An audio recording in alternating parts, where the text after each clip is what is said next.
In December 2023, Argentina elected Javier Milei as president, and the world lost its mind. Here's a man who walked into his inauguration carrying a literal chainsaw. Not as a prop, as a promise. Within his first year, he eliminated 9 government ministries, fired over 30,000 public employees, slashed government spending by 30%. And he did it while inflation was hitting 211% annually. The media called him a madman, a populist, dangerous. But here's what they didn't mention. Milei quotes Ayn Rand in his speeches. He keeps Atlas Shrugged on his desk. He openly calls himself an anarcho-capitalist. And he is not just talking about these ideas, he is actually implementing them in a country of 46 million people. Some economists say he's destroying Argentina. Others say he's the only one willing to tell the truth. That Argentina's US government has been looting its own people for decades, and someone finally had the spine to stop it. So here's the question. Is Milei the first real Ayn Rand president? Or is he just another politician using her name to sell austerity? Today we're analyzing Milei through the Rand lens. Not to worship him, not to condemn him, but to see if his actions actually align with Ayn Rand's as philosophy, or if he's just weaponizing her words while missing her principles entirely. Because here's what matters. If you understand what Rand actually stood for, you'll be able to see past the headlines and figure out what's really happening in Argentina. And more importantly, what it means for you. Before we can judge whether Milei is an Ayn Rand president, we need to understand what Ayn Rand actually believed about government. And no, it's not what you've been told. Rand didn't oppose all government. She opposed government force being used to redistribute wealth. She wrote in, "The virtue of selfishness that the only moral purpose of government is to protect individual rights, property rights, contract rights, the right to keep what you produce. Everything beyond that, that's force. That's making some people serve others against their will." Here, as the principle. A government that takes from producers to give to non-producers isn't providing a safety net. It's institutionalizing theft. It's telling productive people that their time, their effort, their life belongs to someone else. Rand saw this clearly in 1957 when she wrote Atlas Shrugged. She predicted exactly what happens when governments grow too large. Producers get punished, parasites get rewarded, and eventually the whole system collapses under the weight of its own contradictions. Look at Argentina's history. For decades, the government expanded. More welfare programs, more subsidies, more regulations, more ministries. Politicians promised to take care of everyone, and they did it by taking from the productive class. By 2023, Argentina's government spending was 45% of GDP. The public sector employed over 20% of the workforce. And inflation hit 211% because the government just kept printing money to fund programs it couldn't afford. This isn't unique to Argentina. Rand warned about this exact pattern. When government becomes the main economic force, when politics determines who wins and loses in the market, you don't get fairness. You get corruption. You get stagnation. You get inflation. The principle is timeless. You cannot violate economic reality. You cannot redistribute wealth that doesn't exist. You cannot force producers to carry an unlimited burden. Eventually they stop producing or they leave. Milei walked into office facing this exact scenario. Argentina was circling the drain. The question isn't whether something needed to change. The question is, did he change it in a way that aligns with Rand's principles? Or did he just use her name to justify something else entirely? That's what we're about to find out. Let's start with what Rand would likely appreciate about Milei. First, he's telling the truth about the looters. Milei didn't sugarcoat Argentina's situation. He stood in front of the country and said, "The government has been stealing from you. The bureaucrats have been living off your work. And I'm going to end it." Rand would respect that honesty. In Atlas Shrugged, her heroes didn't apologize for success or pretend that parasites were victims. They named things clearly: production versus looting, value creation versus value extraction. Second, Milei actually cut government. He didn't just talk about it. He eliminated the Ministry of Women and Gender, the Ministry of Culture, the Ministry of Environment. He fired tens of thousands of government employees who were producing nothing while being paid by taxpayers.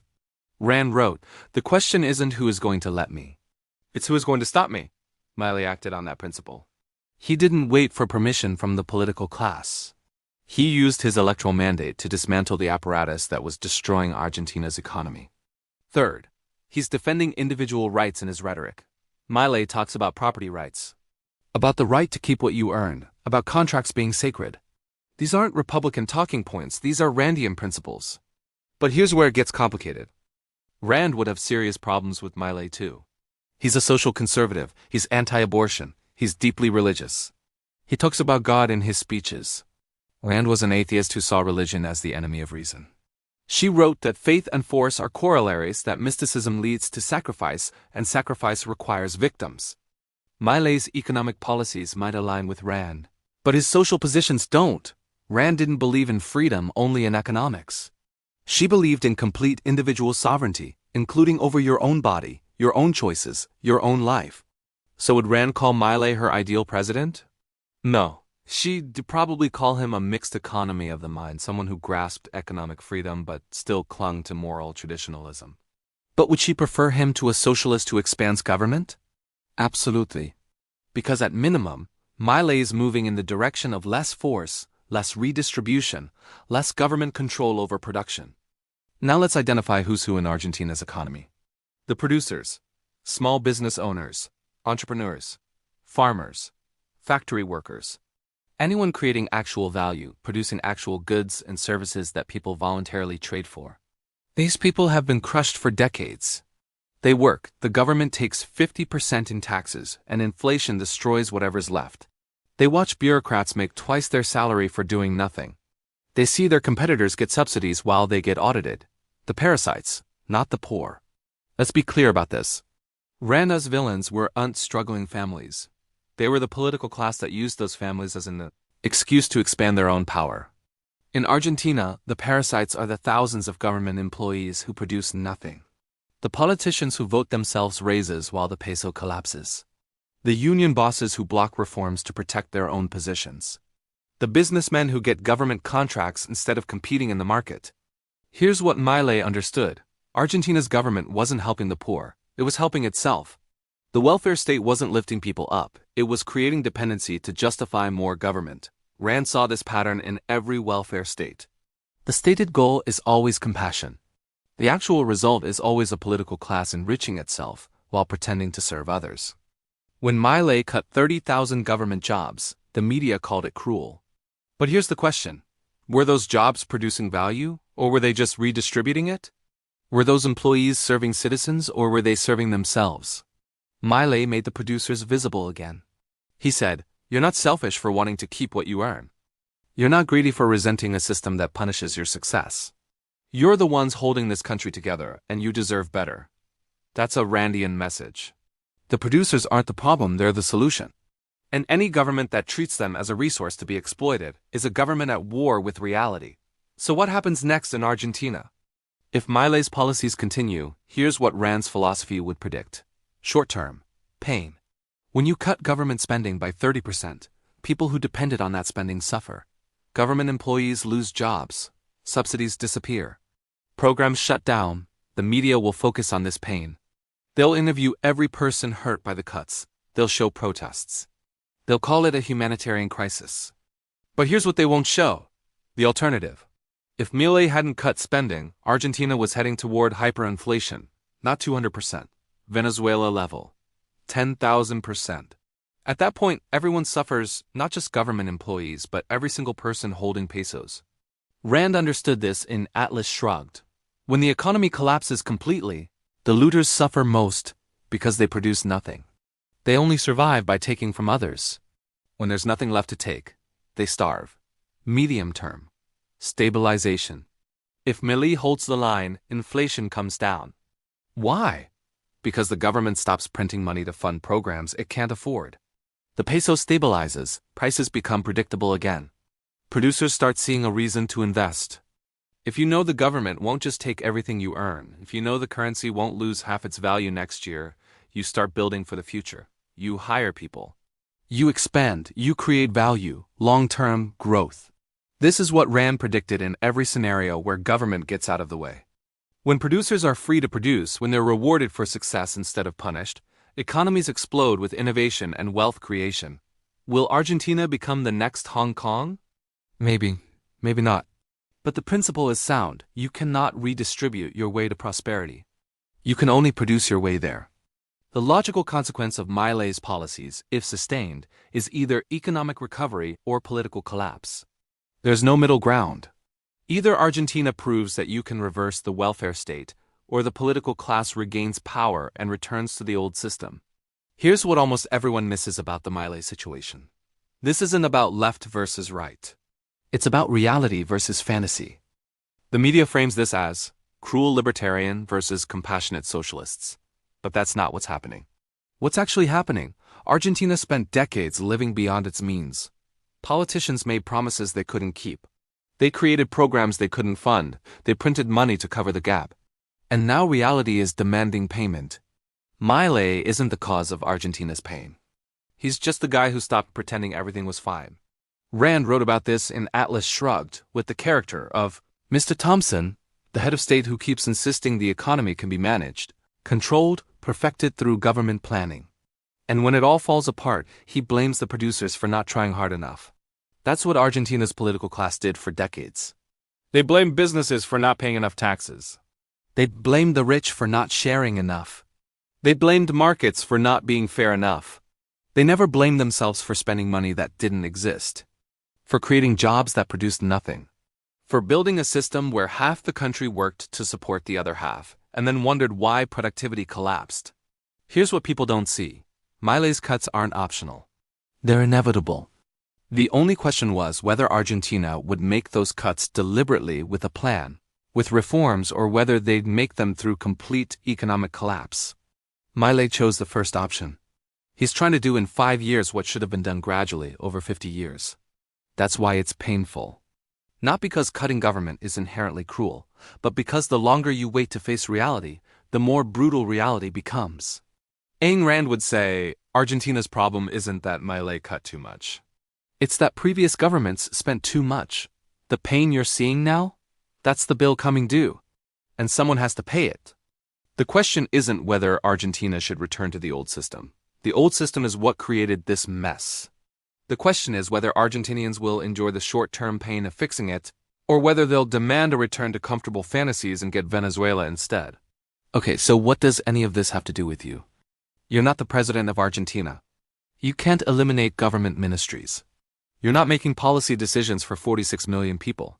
But here's what you can learn from Milei's situation, and it's something most people never consider. First lesson.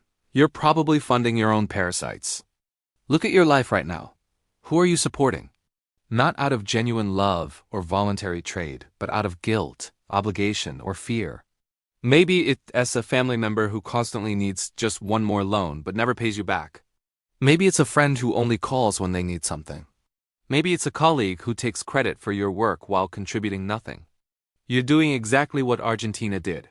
You're redistributing your value, your time, your money, your energy to people who don't produce, don't reciprocate, and don't appreciate it. And just like Argentina, you tell yourself it's temporary. Once they get back on their feet, once things calm down, once they find a job, but it's never temporary. Because you're not helping them, you're enabling them. You're reteaching them that they don't need to produce value because someone else will always cover their deficit. Here's your action. Make a list. Who in your life takes more than they give? Not occasionally, everyone needs help sometimes. Consistently. Who treats your productivity as their entitlement? Then ask yourself Milei's question. Can I afford to keep funding this? And if I can't, why am I still doing it? Second lesson. The pain of cutting is always less than the pain of collapse. Milei knew that cutting government spending would hurt. He knew people would protest. He knew the media would crucify him. But he also knew the alternative. Hyperinflation, total economic collapse, Venezuela-level disaster. You face the same choice in smaller ways every single day. You know you need to end that toxic relationship, but you're afraid of the confrontation, the loneliness, the guilt, so you wait. And every month you wait, the relationship gets worse. The resentment builds. The self-respect erodes. You know you need to quit that job that's destroying you, but you're afraid of financial uncertainty, so you stay. And every year you stay, your skills atrophy, your options narrow. Your soul dies a little more. You know you need to set boundaries with your family, but you're terrified of being called selfish. So you keep sacrificing. And every sacrifice makes the next one expected. Your needs become invisible. Your life becomes smaller. Here's what Rand understood. The longer you avoid necessary pain, the more catastrophic the eventual reckoning becomes. Milei chose controlled demolition over uncontrolled collapse. You need to make the same choice. Here's your action. Identify one area of your life where you're avoiding necessary pain. One relationship you need to end. One boundary you need to set. One change you need to make. Then do it this week, not next month. Not when the timing is perfect. This week. Because the timing will never be perfect. And the longer you wait, the worse it gets. Third lesson, your productivity isn't selfish, it's your moral responsibility. The media called Milei cruel for cutting government jobs. But here's what they ignored. Those government employees were being paid with money taken from productive Argentinians. Money that could have funded actual businesses, actual jobs, actual value creation. Every dollar spent on bureaucracy is a dollar not spent on production. You face this exact trade-off. Every hour you spend managing someone else's crisis is an hour you not spending on your own goals. Every dollar you give to someone who won't help themselves is a dollar you cut and invest in your own future. Every ounce of energy you waste on people who drain you is energy you can't use to build something meaningful. And society tells you this is noble, that sacrifice is virtue. That putting yourself last is what good people do. Rand said that's a lie. Your productivity, your time, your talent, your value creation is the most moral thing about you. It's not something you owe to others. It's the foundation of everything good in your life. When Milei defended Argentina's producers, he wasn't being heartless. He was recognizing reality. Producers are what makes civilization possible. Everything else, welfare, healthcare, education, infrastructure, all of it depends on productive people creating wealth first.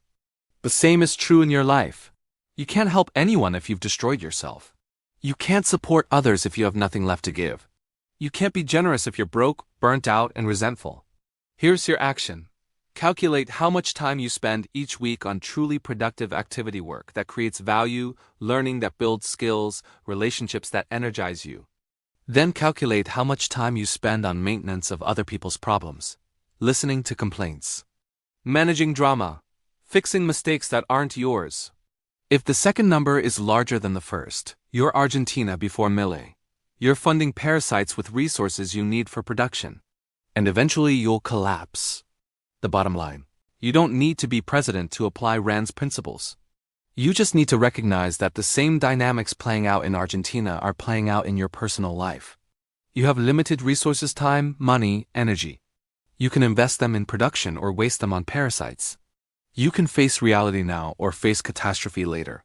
You can defend your productivity or apologize for it. Milei made his choice. The whole world is watching to see if it works. But you don't need to wait for Argentina's results. You can run this experiment in your own life right now. Cut what's draining you. Protect what's productive. Stop funding your own collapse. That's not political philosophy.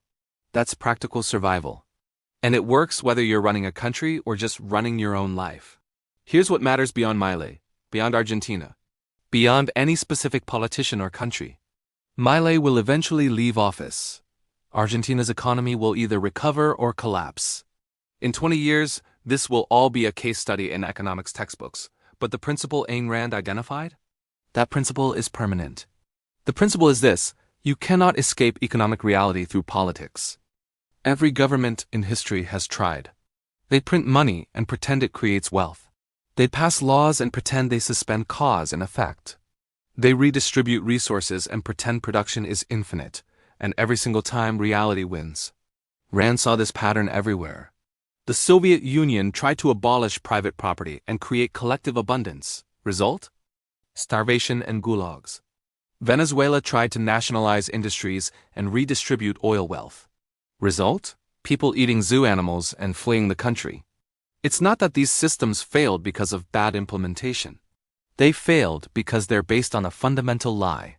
That you can consume more than you produce. That you can punish productivity and still have prosperity. That you can ignore reality if enough people vote for it. You can't. And here's why this matters to you. The same principle applies at every scale. A government that spends more than it taxes eventually collapses. A company that pays employees more than it earns eventually goes bankrupt. A person who spends more than they make eventually faces ruin. There's no political system, no economic theory, no amount of good intentions that can override this basic truth. Production must precede consumption. Someone has to create value before anyone can benefit from it. Rand's insight was deeper than economics, though. She understood that the welfare state doesn't just fail economically, it fails morally. Because here is what the welfare state teaches: that need is a claim on someone else's life. That if you're struggling, you're entitled to someone else's work. That producers exist to serve non-producers. This isn't compassion. It's institutionalized sacrifice. And actual sacrifice, where you give up a greater value for a lesser one, is evil, not noble, not virtuous, evil. When Argentina forced productive citizens to fund 30,000 bureaucrats who produced nothing, that wasn't helping society. That was sacrificing the productive to the unproductive. It was telling the people who make everything possible that they exist for the sake of people who make nothing. Rand said this destroys both groups.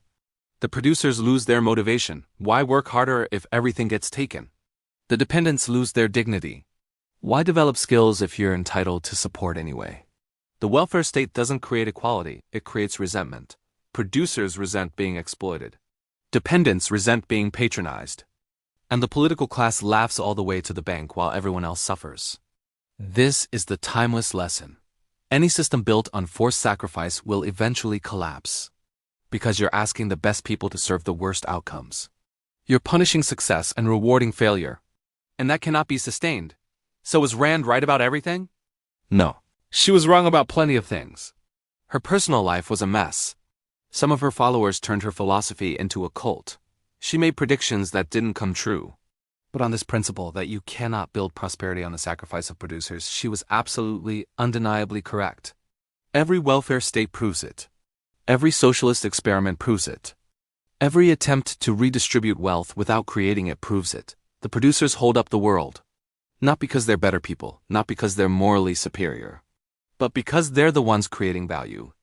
And when you punish them long enough, they stop, they shrug, and the whole system collapses.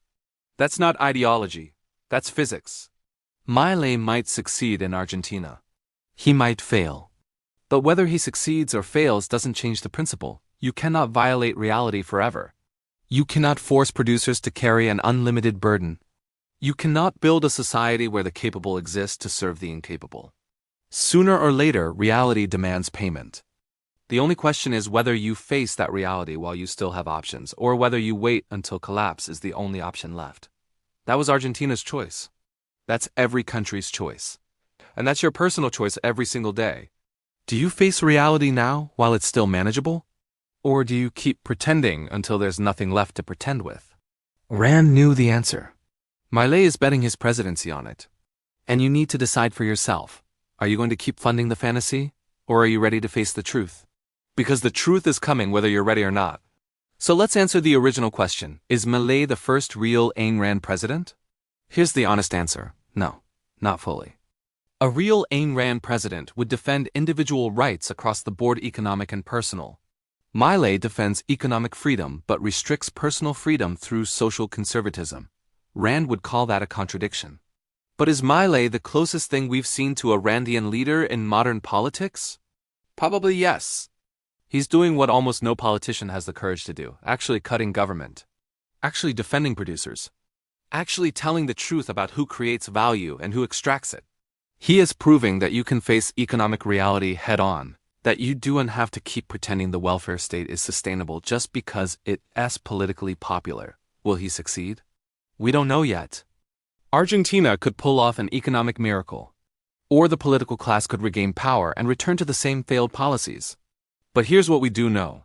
The principle Rand identified is sound. You cannot build prosperity on the sacrifice of producers. You cannot redistribute your way to wealth. You cannot escape reality through politics.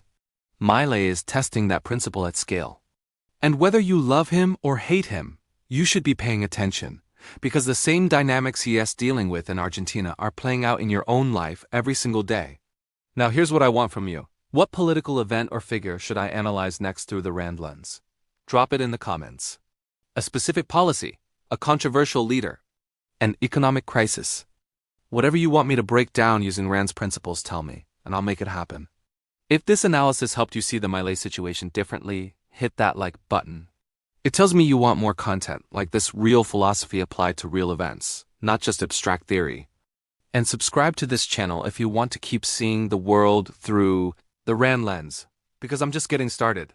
There are dozens of current events that make no sense until you understand Rand says principles, and I'm going to break down every single one. Next video, we re-analyzing the psychology of people who demand that you sacrifice for them and how to recognize when someone is using guilt to control your productivity. You're not going to want to miss it. Thanks for watching. Stay rational.